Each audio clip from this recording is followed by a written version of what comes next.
औज़ुबिल्लाहिमिनश्शैतानिर्रजीम नहीं आया बिस्मिल्लाहिर्रहमानिर्रहीम। अस्सलाम वालेकुम दोस्तों, मैं हाँ ਤੁਹਾਡਾ ਵੀਰ ਤੇ ਤੁਸੀਂ ਦੇ ਰਹੇ YouTube ਚੈਨਲ ਵਿਲਾ ਪੰਜਾਬੀ ਮੁੰਡਾ। ਅੱਜ ਆਪਾਂ ਭਾ ਮਨਜ਼ੂਰ ਦੁਕਾਨ ਤੇ ਆਏ ਹਾਂ ਦੋਸਤੋ। ਯਾਰ YouTube ਦਾ ਪੈਕੇਜ ਹੋ ਗਿਆ ਸੀ ਖਤਮ, ਤੇ ਇਸ ਕਰਕੇ ਨਾ ਮੈਂ ਕਿਹਾ ਚਲੋ ਭਾ ਮਨਜ਼ੂਰ ਕੋਲ ਨਾਲੇ ਚੱਕਰ ਲਾਈਏ, ਨਾਲੇ ਇਹਨਾਂ ਨੂੰ ਮਿਲ ਆਈਏ। ਬੜੀ ਦੇਰ ਹੀ ਹੋ ਗਈ ਸੀ ਇਹਨਾਂ ਨੂੰ ਟੱਕਰਿਆਂ ਨੂੰ, ਇਹਨਾਂ ਦਾ ਦੀਦਾਰ ਕੀਤਿਆਂ, ਤੇ ਅੱਜ ਮੈਂ ਕਿਹਾ ਚਲੋ ਇਹਨਾਂ ਨੂੰ ਮਿਲ ਆਉਂਦੇ ਆ ਤੇ ਨਾਲੇ ਦੇਖਦੇ ਆ ਸੂਰਤ ਹਾਲ। ਪੈਕੇਜ ਲਵਾਉਣੇ ਇਹਨਾਂ ਕੋਲ, ਕਿਹੜਾ ਪੈਕੇਜ ਲਾਉਂਦੇ ਆ। अस्सलाम वालेकुम सर।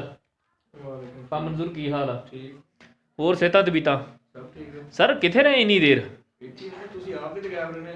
नहीं सर, असी तो आने हुने, पल तुसीं ही गायब रहे इथों। ते भा बशीर भी आया वा, आ देखो भा बशीर की हाल है तुहाडा?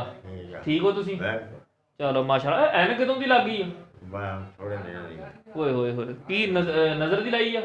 मैं कहा शायद शो शू वास्ते लाई है। अच्छा पर मंजूर अजकल नहीं पैकेज केड़ा सस्ता वा? सारे सस्ते आ किदां बई? जेड़ा लवा लो वो सस्ता होंदा।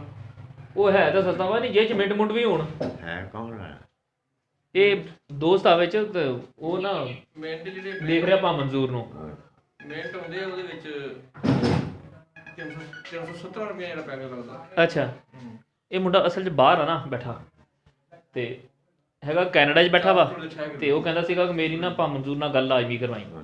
ਮੈਂ ਕਿਹਾ ਠੀਕ ਹੋ ਗਿਆ। दूध देनी दूध क्यों नहीं अच्छा करो ਦੁੱਧ ਉਹਦਾ ਵਾਦਾ ਘਾਟਾ ਕਰ ਲਿਓ। ਹੁਣ ਤੁਸੀਂ ਕੀ ਆਦਾ ਉਹਦੇ ਕੋਲ ਪੈਸੇ ਦੇਣੇ। चलो फिर करना है। ਅੱਛਾ ਤੇ ਜਿਹੜਾ 370 ਵਾਲਾ ਪੈਕੇਜ ਜਿਹੜਾ ਤੁਸੀਂ ਦੱਸ ਰਹੇ ਆ, ਉਹ 'ਚ ਕਿੰਨੇ ਮਿੰਟ ਹੁੰਦੇ ਆ? 150 ਮਿੰਟ ਤੇ 330 GB ਨੈਟ। 30 GB net. ਤੇ ਜਿਹੜਾ 320 ਵਾਲਾ ਵਾ ਉਹਦੇ ਇਕੱਲਾ 30 GB ਦਾ ਮਿੰਟ ਕੋਈ ਨਹੀਂ। ਠੀਕ ਹੋ ਗਿਆ। ਤੇ ਭਾ ਮਨਜ਼ੂਰ ਨਾ ਗੱਪਸ਼ਪ ਤਾਂ ਮਾਸ਼ਾਅੱਲਾ ਠੀਕ ਲੱਗ ਰਹੀ ਆ। ਤੇ ਭਾ ਬਸ਼ੀਰ ਪੁੱਛਦਾ ਸੀ ਕੌਣ ਆ ਦੋਸਤ, ਮੈਂ ਕਿਹਾ ਕੈਨੇਡਾ 'ਚ ਆ ਦੋਸਤ ਬੈਠਾ, ਉਹ ਦੇਖ ਰਿਹਾ ਇਹਨਾਂ ਨੂੰ, ਇਹ ਗੱਪਸ਼ਪ ਲੱਗ ਰਿਹਾ ਵਾ। ਮੈਂ ਉਸ ਵੇਲੇ ਪੂਰੇ ਮੂਡ 'ਚ ਸੀਗਾ। ਇੱਥੇ ਚੌਧਰੀ ਅਰਸ਼ਦ ਦੀ ਜਨਾਬ ਸਾਹਿਬ ਵੀਡੀਓ ਬਣਾਉਣੀ ਸੀ ਆਪਾਂ, ਤੇ ਜਿਹਨੂੰ ਦੇਖਿਆ ਨਾ ਬੰਦੇ ਹੋਰ ਵੀ ਨਾਲ ਬੈਠੇ ਆ, ਕਿਉਂ ਭਾਈ ਨਾ, ਤੇ ਮੈਂ ਫੇਰ ਨਾ ਮੂਡ ਚੇਂਜ ਕਰ ਗਿਆ।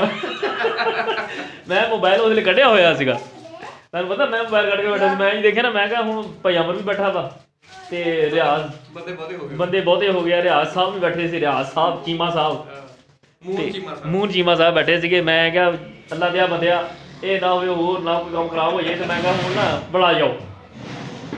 ਤਲਵਾਰਾਂ ਮਿਆਰ 'ਚ 2 ਵਾਰੀ ਚੰਗੀਆਂ ਉਹਦੀਆਂ 3 ਹੋ ਗਈਆਂ। 3 ਵੀ 4 ਹੋ ਗਈਆਂ ਸੀ, ਚੌਥੀ ਆ ਗਈ ਸੀ। ਹੋਰ ਹਾਜ ਸਾਹਿਬ ਆ ਗਏ ਸੀਗੇ। ਚਲੋ ਠੀਕ ਆ ਦੋਸਤੋ, ਮਿਲਦੇ ਆਪਾਂ ਅਗਲੀ ਵੀਡੀਓ। ਸਾਡੇ ਚੈਨਲ ਨੂੰ ਸਬਸਕ੍ਰਾਈਬ ਕਰੋ, ਸਾਡੀ ਵੀਡੀਓ ਨੂੰ ਲਾਈਕ ਕਰੋ, ਸ਼ੇਅਰ ਕਰੋ। ਓਕੇ ਦੋਸਤੋ, ਅੱਲਾ ਹਾਫਿਜ਼, ਫੀ ਅਮਾਨੁੱਲਾਹ।